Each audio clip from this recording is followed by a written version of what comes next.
السلام علیکم ویورز، آج کی اس ایپیسوڈ میں ہم بات کرنے جا رہے ہیں ڈرامہ سیریل ارطغرل غازی کے لیے آنے والی ایپیسوڈ کے بارے میں۔ ویڈیو شروع کرنے سے پہلے آپ میرے چینل کو سبسکرائب کر دیں تاکہ آنے والی ویڈیو کا نوٹیفیکیشن آپ کو ٹائملی ملتا رہا کرے۔ اس ایپیسوڈ میں آپ دیکھنے والے ہیں حمزہ اپنے قید خانے سے بھاگ کے سیدھا تاجر افراسیاب کے پاس جاتا ہے اور اس کو کہتا ہے کہ تم مجھے نویان کے ٹھکانے کے اوپر لے جاؤ۔ آپ دیکھیں گے افراسیاب پہلے اس کو دیکھنے کے بعد بڑا پریشان ہو جاتا ہے کہ یہ کہیں مصیبت نہ آ جائے، لیکن جب حمزہ اس کو تسلی کرواتا ہے کہ وہ جب پیرا داروں کی شفٹ چینج ہو رہی تھی تب وہاں سے بھاگا ہے اور اس کا کسی کو نہیں پتا، اور وہ کہتا ہے کہ تم لوگ میری مدد کرو تاکہ میں اس قبیلے سے باہر جا سکوں۔ یہ سننے کے بعد افراسیاب کہتا ہے کہ نویان بھی تمہیں یاد کر رہا تھا، کہتا ہے میں تمہیں اپنے ساتھ لے کے جاؤں گا، تم پریشان نہ ہو۔ حمزہ بھی آپ دیکھیں گے اس کو کہتا ہے کہ نویان کبھی بھی اپنے وعدوں کے پیچھے نہیں چھوڑتا، اس لیے تم جب مجھے اس کے پاس لے کے جاؤ گے تو وہ تمہیں اس کی قیمت ضرور دے گا۔ اگلی صبح آپ دیکھنے والے ہیں کئی قبیلے کے اندر بہت کچھ ہونے والا ہے۔ ارطغرل اپنی بیوی حلیمہ سلطان سے مل رہا ہوتا ہے کہ وہ کہیں ایک نئے مشن پہ جا رہا ہے، اور دوسری طرف وہ اپنے بھائی گلداروں سے بھی ملتا ہے اور اس کو کہتا ہے کہ واپس آنے کے بعد میں آپ کو سب کچھ بتاؤں گا کہ میں نے آپ سے کیا کیا چھپایا اور کیوں چھپایا، لیکن تب تک آپ کو میرا انتظار کرنا ہوگا۔ آپ دیکھیں گلداروں بڑے خوش دلی سے اس سے ملتا ہے اور اس کو کہتا ہے کہ اللہ تمہاری حفاظت کرے اور تم اپنے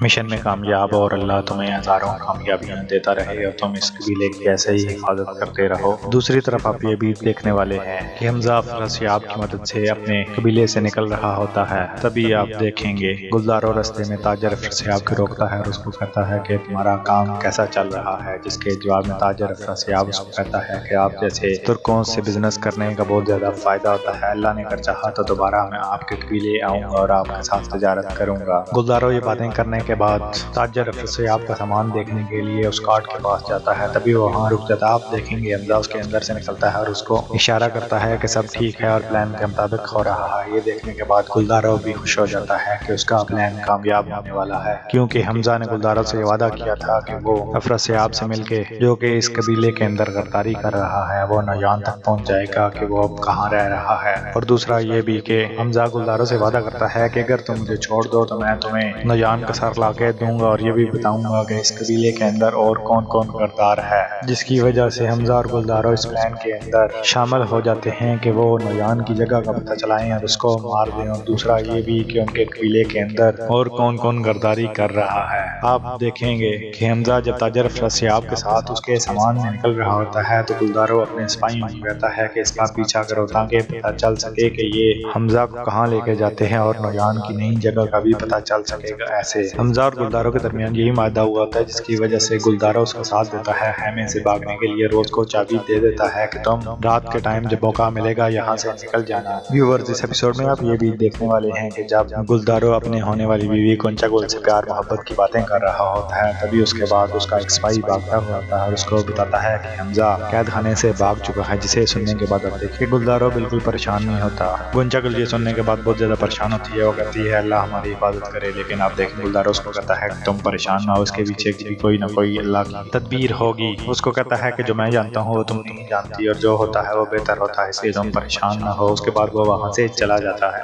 دوسری طرف آپ یہ بھی دیکھنے والے ہیں کہ مہردین اور اس کی بہن عالیہ خاتون آپس میں بیٹھ کے باتیں کر رہے ہوتے ہیں۔ مہردین اس سیل کو دیکھتے ہوئے بڑا خوش ہو رہا ہوتا ہے اور وہ اپنی بہن عالیہ کو بتاتا ہے کہ اس اوس خان کی مہر کے لیے بے شمار لوگوں کا خون بہا ہے، اور مجھے لگ رہا ہے کہ اس کے بعد اور خون بہنے والا ہے، کیونکہ یہ سیل میرے پاس آ گئی ہے۔ اس سننے کے بعد آپ دیکھیں گے کہ عالیہ خاتون بڑی پریشان ہو رہی ہوتی ہے۔ وہ کہتی ہے کہ مجھے سمجھ نہیں آ رہی کہ سنگر جکن کے پاس یہ مہر کہاں سے آئی ہے۔ مہردین اس کو بتاتا ہے کہ یہ مہر کونیا سے آئی ہے، اور مجھے لگ رہا ہے کہ سلطان علاء الدین نے خود سنگر جکن کو یہ مہر دی ہے۔ یہ سننے کے بعد عالیہ خاتون کہتی ہے کہ اگر یہ سلطان علاء الدین نے سنگر جکن کو دی ہے تو سعادتین کے ابا کو یہ بات پتہ چل گئی ہوگی کہ سنگر جکن ہمارے قبیلے آ گیا ہے، اس لیے اس نے تمہاری ڈیل کہی ہے کہ یہ مہر حاصل کرو۔ وہ کہتی ہے ان ساری باتوں سے یہ لگ رہا ہے کہ ایک طرف تو سلطان علاء الدین ہے اور دوسری طرف سعادتین کے ابا ہے۔ وہ اپنے بھائی کو خبردار کرتے ہوئے کہتی ہے کہ تمہیں اس بارے میں خبردار رہنا ہوگا، کیونکہ جو معاملات چل رہے ہیں ہمیں ہر قدم پھونک پھونک پہ رکھنا ہوگا۔ ابھی وہ یہ باتیں کر ہی رہے ہوتے ہیں کہ آپ دیکھیں گنچا گل خاتون وہاں آ جاتی ہے، کیونکہ وہ یہ بتانے کے لیے بڑی پریشان ہو رہی ہوتی ہے کہ حمزہ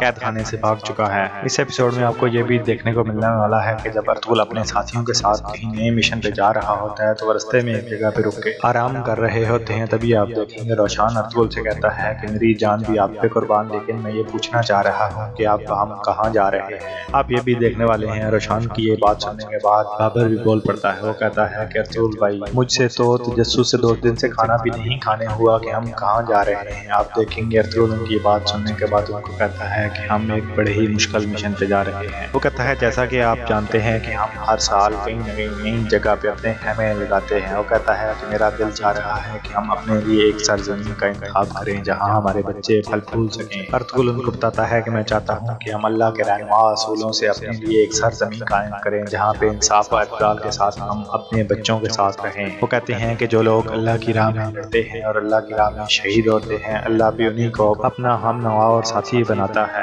ارطغرل صاحب ان کو کہتے ہیں کہ اللہ انہی کی مدد کرتا ہے جو اپنی مدد آپ کرتے ہیں۔ وہ ان کو بتاتے ہیں کہ میں اس مشن پہ بڑے ہی عرصے سے سوچ رہا ہوں۔ وہ کہتے ہیں میرے ضمیر کی آواز کہتی ہے کہ یہ سفر ہمارا باقی سفر کی طرح نہیں ہوگا، ہمارے رستے میں حائل رکاوٹیں وہ والی نہیں ہوں گی جو باقی رستوں میں ہوتی ہیں۔ وہ کہتے ہیں اس رستے میں ہمارے اپنے ہی ہمارے خلاف ہونے والے ہیں، لیکن میں اللہ کی راہ میں لڑنے سے بالکل درگریز نہیں کروں گا۔ میں اپنی جان ہتھیلی پہ رکھ کے اس کی راہ میں لڑتا رہوں گا اور اپنی آنے والی نسلوں کے لیے ایک ایسی سرزمین کا انتخاب کروں گا جہاں پہ انصاف اور اللہ کے قانون کی پاسداری ہوگی۔ وہ کہتے ہیں کہ ہم اپنی ایک ریاست قائم کریں گے وہاں سے جہاں سے سورج چڑھتا ہے اور وہاں پہ جہاں پہ سورج غروب ہوتا ہے۔ یہ سننے کے بعد آپ دیکھیں کہ گلنور کہتا ہے کہ یہ تو ہمارے پاس عیسائیوں کی وہ سرزمین ہے جہاں پہ وہ رول کرتے ہیں، کیا ہم ان کو فتح کریں گے؟ جس کے بعد ارطغرل کہتا ہے کہ ہاں بالکل ہم ان کو فتح کر لیں گے۔ یہ سننے کے بعد آپ دیکھیں گے بابر بڑا ہی خوش ہوتا ہے۔ وہ کہتا ہے اللہ کی ذات بہت بڑی ہے اور میں اپنی تلواریں ہمیشہ اس جنگ کے لیے تیار رکھوں گا۔